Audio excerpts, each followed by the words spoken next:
I start paying you $35 a month for a membership plan, or I pay you $450 a year for a membership plan, what do you do with the revenue? So some offices put those payments on as a credit. That's a big no-no. It is not a credit. $35 a month going on my patient ledger. Sometimes the front office mismanages that and they apply that to a filling or something. Okay, well, I'm not going to do that. So what I'm going to do is I'm going to put a $35 payment on the ledger. Now there's a credit showing up. So now they create a fake 999 procedure code called membership plan or something. They're going to apply the fake procedure code against the collections to make sure that ledger comes back down to zero. I am so excited for today's episode, but before we can get to that, we need to go to our Ask Ken segment. And the question that came in from one of the listeners was this, and I really, really like the question. What's one way to improve our EBITDA fast without cutting staff? Again, we talk about EBITDA a lot. We talk about earnings. We talk about, financial clarity and all of those kinds of things on a regular basis. This question is an interesting one because what you're really saying is, I'm looking for a quick fix. I'm looking for something that will do something quickly. And hopefully you give yourself lots of time to implement whatever it is you decide to do or however you want to move forward with it. One place that I have found on a regular basis is from a supplies perspective, the prices are changing regularly. The relationships with vendors can change regularly. There's generally a place, there's usually 5 to 10% is what I see, 5 to 10% savings that's available if you get with the right vendor and you get yourself organized the right way. It won't be a huge hit to your EBITDA, but in terms of finding something quick to boost the EBITDA, that would be the one thing that I would recommend. All right. Now with the Ask Ken segment done, I'm excited to have Paul Lowry with us. And Paul, what I want you to do is just really quickly introduce yourself. And then we're going to jump right into the dental truth that you want to share with all of the listeners. Okay. Well, yeah, I'm Paul. I'm the CEO and co-founder of Dental Menu. Excited to be on here, Ken. My background, 2009, 2010, kind of got into marketing for dentists. So a lot of direct mail, a lot of internal marketing, things like that. And just did that for a lot of years and started seeing a retention trend really on people getting new patients, practices getting new patients in, and they just weren't really retaining those. And that's what kind of led into this whole membership side of things is a lot of people were running their own membership plans. It's not a new concept. It's been around a long time, but we started this about 7-8 years ago, just a lot of problems with people running their own membership plans. And that's what we set out to solve. And that's what our software does and our services solves a lot of those issues. Outstanding. Let's jump into this now. Let's peel the curtain back and let's talk about what is it that's happening with these membership plans that are good, and what are some of the dark spots that that are out there that you see on a regular basis, because this is something you're thinking about and working on obviously every day. Yeah, so I'd say the good side is more and more of these are common. Patients know what they are. Patients are asking for them. They're a lot more mainstream now than they were 10 years ago. And so that's great, as well as a lot of the legislation that's happened with a lot of the states has helped pave the way. There's not so, the regulations aren't prohibiting you from doing this in most states. So that's the good side of it. The bad side, if we want to talk about a couple of things that we see all the time, the first thing we see is that these practices are farming PPO patients. So if you're in network with insurances, if you start thinking about like a hunting versus farming, and this is from the marketing background, is what you see is there's a lot of hunting going on with cash pay patients. And what I mean by that is you do your marketing. And when you look at marketing, you're looking at offers. How do you get patients in? Well, the easiest patients, and dentists know this, like if I can get somebody in with pain, that's the best patient because they're going to pay whatever they need to pay that day to get out of pain. So a lot of cash pay patients, they don't come into the dentist because they don't have a prepaid benefit of exam, cleaning, x-rays. So they delay until there's pain. And then when there's pain, they jump on Google or they jump somewhere and it's like, hey, how do I fix this pain? All these guys have this special or this is going on or whatever.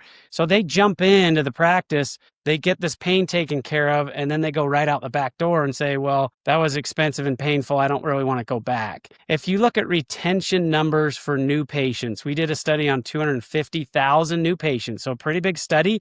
Wow. Most of these were practices that that we were working with that we had generated patients over a long period of time. So these weren't like third-party numbers. These were our numbers. We had access to the databases of these practices for a long time. You looked at their first visit date into a practice. So a new patient comes in, their first ever visit date is blank. And then you look 5 years later to see how many of them are still active. Only 12% of these patients that did not have dental insurance were still active in these practices. They were still coming back. But 64% that had dental insurance were still pre-appointing and coming back. And so if you think about how a hunter gets his food, he chases after this big herd, he kills an animal, he eats it, he's excited. But once he's consumed that, he's got to go back out and he's got to keep hunting. If you think about how farming works, they build a fence around their herd, they plant their seeds for their corn, they water it, they harvest it, and then they, grow their cattle and they get beef. They're not chasing, they're not nomads, they're not moving all the time. They set up a homestead and they farm. So the problem is when you look at the numbers, it's like when we started doing marketing, the more we got into it, all we hear is bitching and moaning about insurance. Like everyone hates insurance. But if you look at the numbers, you'd think that you must love insurance because your hygiene department, which is your farm, the hygiene drives restorative. We all know that. The hygiene drives restorative. This was another study we did. We looked at recare visits in the last 18 months across a whole bunch of offices that were in network, PPO and network. Only 7% of the recare visits in the last 18 months across all these offices were with those that did not have dental insurance. So 93% of their pro fees, their recare, were with PPO insurance.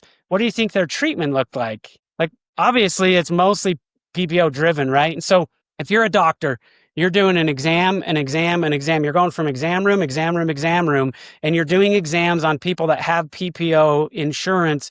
You're going to do treatment on PPO patients. So if you're complaining that you're eating pork and you're eating corn and you wish you could have peaches and you wish you could have beef, but your farm, meaning your hygiene department, it doesn't have any of those types of patients recurringly coming in, stop complaining then, because you're going to be out hunting peaches and hunting beef, but you're farming pigs and you're farming corn. So until you change this repeatable process in hygiene, you're going to have this little sliver of cash pay patients, and it's never really going to change, because even if you turn on the external marketing, I've got scobs of data, they're not going to stick. They're going to come in, they're going to get their stuff, and they're going to go out the back door, because how much is it for a cleaning exam x-rays? Well, it's $400. They don't want to pay $400 every time they come in. So that's kind of where the membership plan comes about is, well, how do we get our hygiene department filled with those? Well, that moves you into the second problem. Most people are running their own plans, or they're using a third party,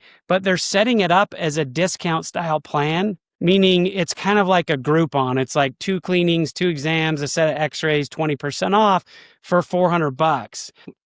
It's like giving a guy a rifle to close treatment or to close the hunt instead of a club. You're going to close the deal more often because Ken's not stupid.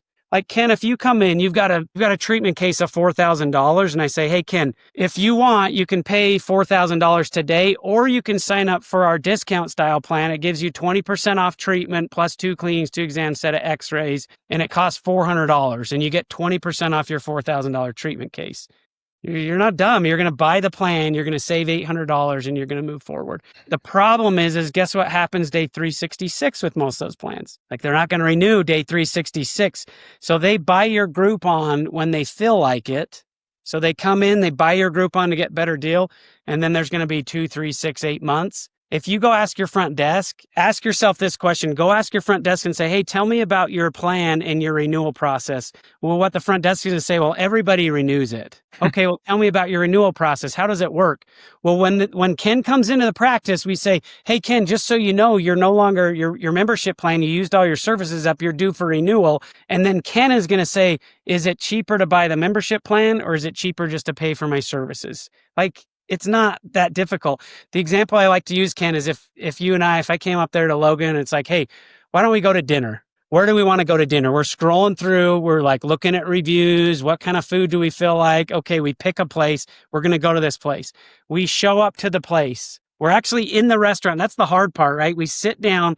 The matron comes and says, hey, just so you guys know, we've got a frequent diner program. If you want to scan this QR code and pay $20, you're going to save 20% off on everything and get free dessert. Well, as long as we can save money, we're going to do it. And so we do it, and we're on this frequent diner program, but that doesn't mean we're going to go eat there every month. It just means that we got a better deal that day. And that's kind of what's going on with these plans is they're discount style plans to help close treatment, but they didn't create they didn't change your farm. You didn't buy some more acreage of farm and now plant peach trees and you're actually changing the practice. All you did was close treatment with your discount plan. And if anybody's listening, see if this resonates with you. I've been spending $4,000, $5,000, $6,000 a month, $10,000 a month on marketing.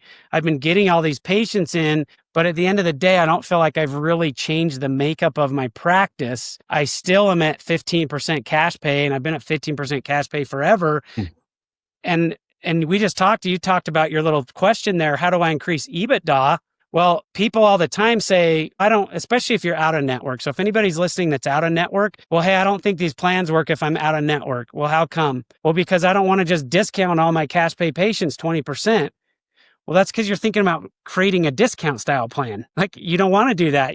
That's going to lower your EBITDA if all of a sudden it's like, right. I can tell you how to make 10% less than you did last year. That's dumb. Like, why do you want to do that? We want to increase things. But if we can change your farm and imagine if you have so many prophy appointments every month and the people that are coming through your prophy appointments, number one, you can increase what they're paying, 10, 15%. So now your hygiene goes up 15%, but you can also increase the treatment percentage to go up by 15% versus your PPO. And you can increase the amount of treatment they accept as well. Like that's going to increase that without hiring another hygienist, open more days.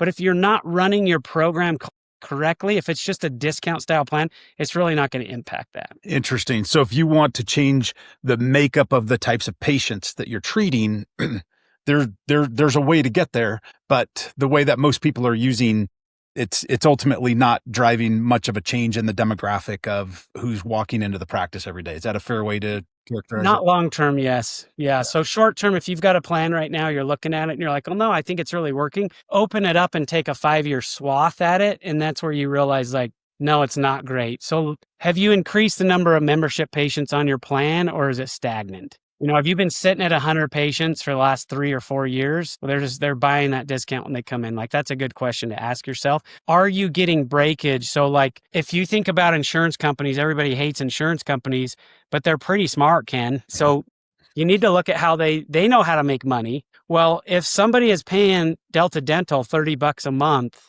$50 a month for insurance and they don't use their benefits right on time, who benefits from that? Yeah. The insurance company does. Yeah. If you're running an annual Groupon style plan and the patient doesn't use their benefits right on time, what happens is you're delaying the renewal. If I'm supposed to come in December for my second free cleaning, I don't come in until March because I go on business trips and I miss my cleaning. I'm still eligible. I get that, March. I'm not going to renew my plan 3 months later because I just got my second cleaning. So you miss out on that revenue because you're not selling a membership plan. A membership plan is like Netflix. You got access to the content whether you turn the TV on or not. If you turn it on, it works because you're paying. If you don't turn it on, you can turn it on next week or next month or whenever. But you don't have this bundle of shows that you use up and then you have to renew. If Netflix made you make a conscious buying decision every year at $200, you're going to lapse for a period of time because you're like, oh, you know what? My kids aren't coming back in town for Christmas until the holiday. So I'll just wait to renew it because I buy it for my kids anyways when they come back from college. I don't watch Stranger Things or like me personally, I don't watch Netflix a lot, but my kids, when they come back from college or whatever, they want to watch stuff, and so, but I'm paying for it every stinking month. Like it's just how it works. So what's the fix here then? What should a provider be thinking about and how can they turn this to their favor, so to speak? Yeah, so you want to sell access to care at intervals. If you think about dental insurance, you've got the premiums, but you got the usage of benefits and kind of the access to claims. They're keeping track of the claims, usage of benefits. Instead of 2 cleanings a year, sell access to a cleaning every 6 months. You have access to services at intervals, which is kind of how insurance works, right? You got access to services at intervals. And so if you come in at month 7 for a cleaning, you're happy to see that patient, you just pre-appointed out 6 more months. Part of the challenge with it, Ken, which is frankly why we exist, is it's hard to keep track of those things. So when we coach clients, we're basically like, look, if you want to run it yourself, you can do that, but you need to keep it fairly like a simple discount style plan, because when you start getting into running access to care at intervals, you got to keep track of money coming in. You got to keep track of when they're eligible for services. You got to set it up right in your practice management software. And then really you need a system that's going to automate the payments, but also keep track and update and automate the benefit usage, benefit eligibility, which then turns into the third issue, which is really why I was excited to be on this, is you get into the accounting side of things, and that's where things really blow up. So you got really a three-pronged approach. We got to create something better for patients. We got to create something that's more profitable for the practice. But then the third side is we got to make sure that it doesn't blow up the practice management software and your front desk doesn't go AWOL and like be really upset. And so you can't really do all three of those very well on your own, which is why you see people that are doing it themselves say, well, I'm going to keep a very simple discount plan because I don't want Susie at the front to like quit. Still, right? That's a lot of noise and it creates a lot of challenge in a practice. Absolutely. It does. And that's a real problem. I don't mean to like poo poo it. If your front desk is really pushing against your plan, I don't care what you're doing, it will not work. Like, right. If she's not behind it, he or she, if they're not behind this, like, good night. We rate our offices by the team members. So I can tell you right now, if you have an A team, the membership plan is going to work way better than if you have a B team. Sure. And if you have a C team, it's probably not even going to work. Yep. Sounds right. That sounds right. Yeah. So you got to, but the way to get your team behind it is to not put them in bad situations. What they don't like is when the patient comes in month 13 and says, hey, I didn't use all my benefits. I didn't get my second free cleaning. And then they have to say, well, you're up for renewal. Well, I paid you $450 last year and I didn't use both my cleanings. I'm not paying you another $450 today. I want my free cleaning. And then they either have to say, okay, I'll give you the free cleaning. Well, if they do, they just delayed the revenue for another 6 months. Right. And so now that's another 6 months the practice doesn't get revenue. So as a doctor, you're telling her not to do that, but she doesn't want to face the patient and be like, no, sorry, you got to pay another $450, stick it. And you don't want to tell your patient that either. You're going to lose that patient. Yeah. And so it puts them in a bad situation. The other problem, I think it does put the patient in a bad situation too, right? Because they want the care. They want to take care of their teeth and they want to get their cleanings and those things done. So I think, this isn't about trying to like usurp value out of patients. This is about trying to get them the care that they want. Absolutely. Yeah. Because we want to take care of patients. Like that should be your number one goal. Yeah. This plan should be taking care of patients better and making your practice more money and taking care of your front office team so it makes their life easier. If you're not, you got me excited, Paul, when like anytime I can get somebody on the show that's willing to like talk about accounting, I'm going to get like pretty excited about that. And everybody who knows me knows I'm a nerd and that's just, it just is what it is. But like, so walk me through like, what is it? Because on the back end of what you're doing right now, you're doing a lot to solve the accounting component of all the ins and outs that are happening. And I think our listeners could really benefit from understanding like what's happening there and why a plan could blow up like you had mentioned earlier. Yeah.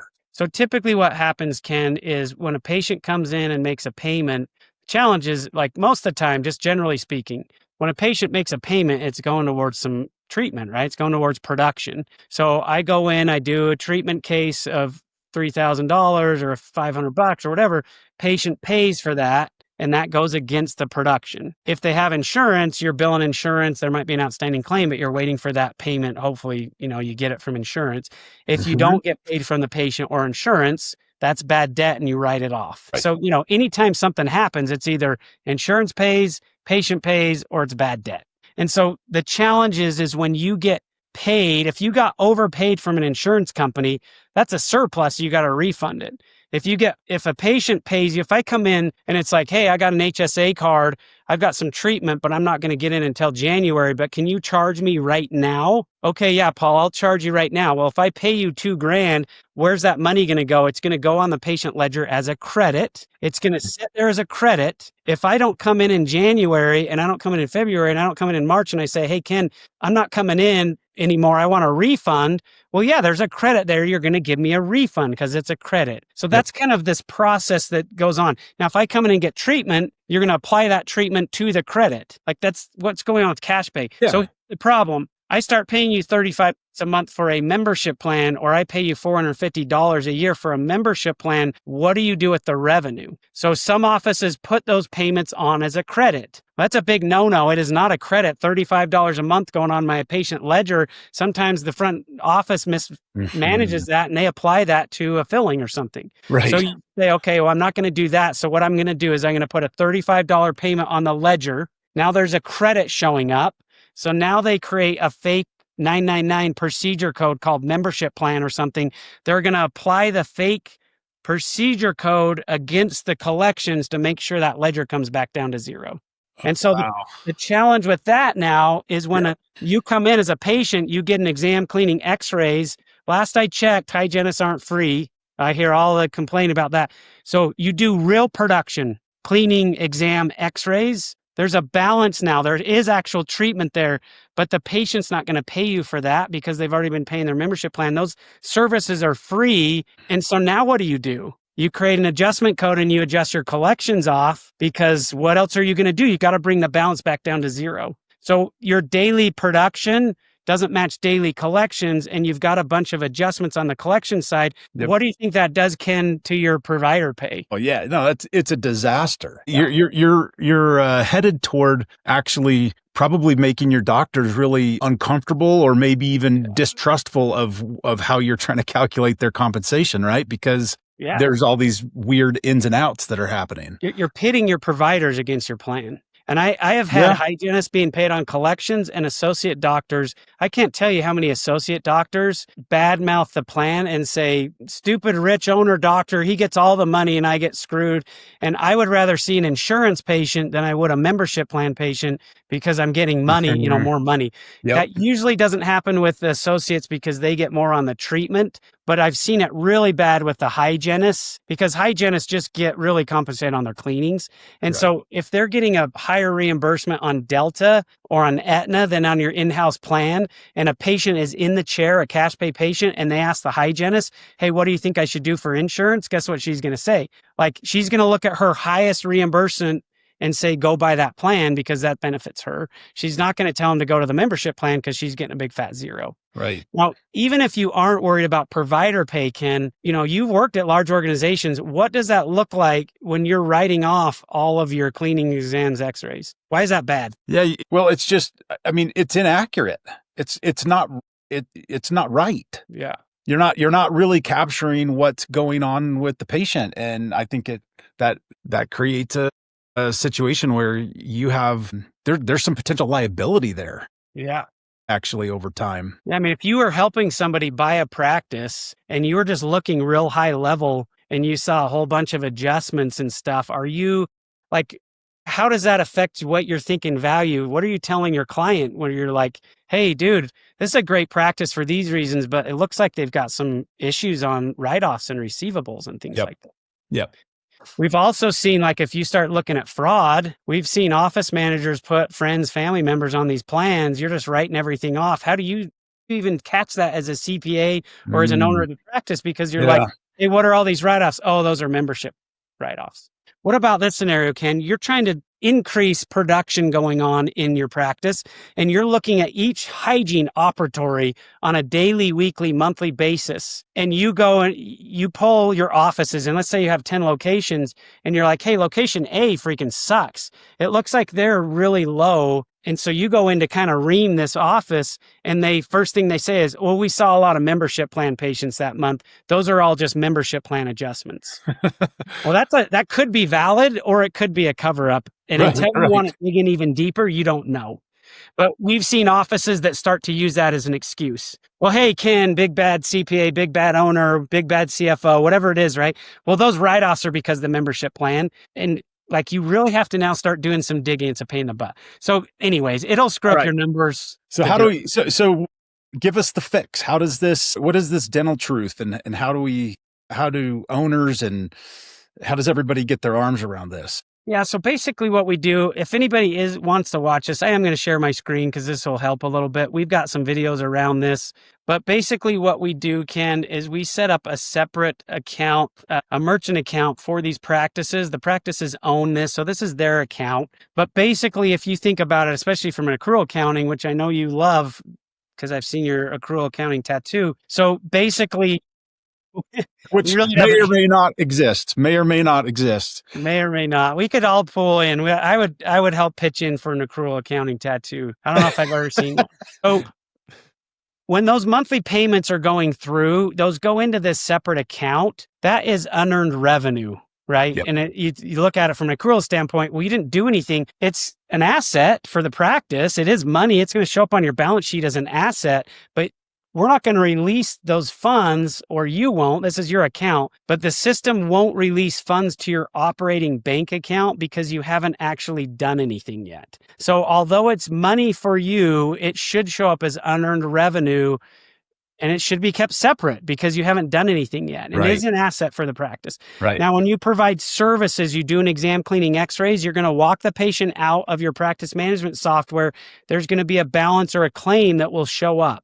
So just like any other insurance, you'll have this balance that shows up, but instead of adjusting the services off, our software has a bunch of integration and automation and everything to help you with this. But at the core, basically what's happening is when you have the outstanding balance, we see that with our integrations, and we automatically tell your holding account to transfer money. So you'll get an EFT deposit from yourself. We're basically just automatically moving money from one account to your operating account. Mhm. And then we're generating an exclamation of payment that tells you how much was deposited into your operating bank account. And then who is the patient, who is the service, who is the provider, and how do you need to break up that deposit? So your front office or your insurance coordinator, whoever's handling this, they're going to actually enter collections to offset production, which matches your bank statement deposits. Perfect. So like real high level, if you're trying to do it yourself, you could, but it's a pain. You'd have a separate bank account. All your revenue would go there. When a patient's seen, you're basically moving money from one account to your other account, your operating account, entering that into your practice management software. So your daily bank statements match daily collections, daily production in your practice management software. There is no adjustments, no write-offs. Our software automates that process because it is kind of a pain in the butt to do yourself. And this also solves your doctor compensation problem as well, right? Because now there's actually production with payments against it, and you can all of a sudden get to your you just run your numbers like you normally run. You've got Delta, you've got Aetna, you got your in-house plan. And so if you're running like KPIs out of your software, all your KPIs work. Like, well, what did we collect? What did we produce? It's right there. It's in your practice management software. So we have some reports, but people ask us all the time, Ken, about like other reports. And it's like, I have a better idea. Why don't we get accurate numbers in your practice management software so you can just use all your reports that you use for everything else on your daily basis? We have our reports, and you're going to need some of our reporting, but the better numbers you can get into your practice management software, that's the smartest thing you can do is keep your PMS software up to date so you can do business as usual and you don't have this weird workaround. That's right. And because as soon as your PMS is not accurate, everybody's going to question, right? Correct. Doctors are going to question, the hygienist is going to question, everybody's going to question what's going on and why and how. It's a critical piece to solve. Otherwise, you can lose credibility with providers pretty quickly. Absolutely. That's it. This is a good way to think of it is we can't call this insurance. This is not insurance. This is a membership plan. It's access to care at intervals. But in terms of your practice management software, they are set up and really made to work with insurances really well. And so we're going to leverage the way the practice management software is set up, and we're going to set it up similarly. But practice, you guys are collecting the revenue. You're capturing the breakage if they come in late, but you're basically recognizing the revenue when services are used so that everything matches up the way it should. perfect. This So is now awesome. we can have an accrued and a dental menu tattoo. They go hand in hand. Yeah, that's right. That's right. I like that. So we're going to need to start wrapping up here, Paul. Definitely, we want you to share, your information so that if anybody wants to reach out, they know where to find you. But I also love to kind of hear your closing thoughts. to the podcast, and then we'll wrap it up. Yeah. So just really closing comments. First, let's look at what's best for patients and figure. Don't let the accounting and the admin and Susie at the front and everything. Okay, what do we need to build for patients to attract, convert, and retain cash pay patients? That's huge. Like at the end of the day, that's what matters most. So first, we figure that out. Second, we make sure it's profitable for the practice. And third, really the third step, they're all kind of equal. So they're not, but these are then the third is like, well, how do we make sure we don't blow up our books and it works for our team? And so if you feel like you're struggling with either of those three, we've got a lot of educational, stuff on our website, dentalmenu.com. We've got free pricing tools. If you guys want to reach out to me, paul@dentalmenu.com, reach out to me. We've got a pricing tool we can help you with. We're very open with our information, Ken. If you still want to run your own plan, but you want some help, you want to talk through stuff, that's fine. Like we'll chat with you. If our tools can help you, awesome. But we've got a bunch of different things that people can use. So paul@dentalmenu.com, just how it's spelled. Dentalmenu.com is our website. Reach out to us. You can schedule time if you want there to chat, or you can email, or you can, watch a bunch of the free videos. There's a video on this accounting process that's on there. You guys can get on the website. You don't even have to put in an email address. It's just like, here's the information, check everything out, decide, where you can improve. Fantastic. Well, that is it for today's episode of the Dental Truth Project. Thanks again to Paul Lowry for sharing so many great perspectives on how these membership plans can actually drive great outcomes, but it's just got to be done the right way, like everything else in life, right? Yeah. Okay, well, appreciate it, Ken. Thank you so much. Yeah, absolutely. If you enjoyed the episode, be sure to follow or subscribe so you don't miss what's coming next. We drop an episode every Wednesday morning. I'm Ken Kaufman, and until next time, keep seeking the truth that helps dentistry thrive. Happy day.